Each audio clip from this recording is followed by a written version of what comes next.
ও মা, মা কি রান্না করতেছো? তো মই ঘর থেকে গন্ধ পাইছি। শীতলের ভর্তা।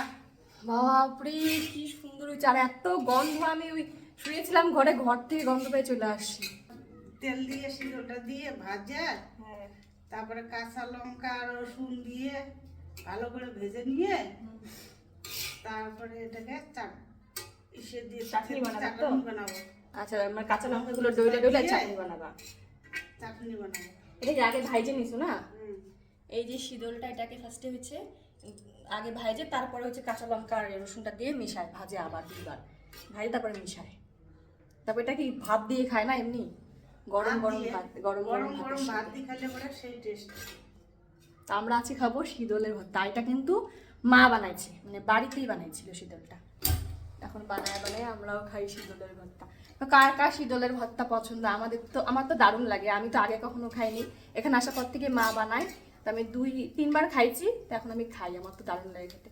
আসলে তো অনেক পছন্দ করে, মা পছন্দ করে, শুধু পাপা খায় না বাড়িতে। বাবা শুধু আমার পছন্দ করে না, তাই খাই না, কিন্তু আমরা সবাই খাই। বাই বলে দাও, আর বলে দাও কার কার পছন্দ লাগে খাইতে, বলো বলো কার কার শীতল ভর্তা ভালো লাগে, কমেন্ট করে জানাও।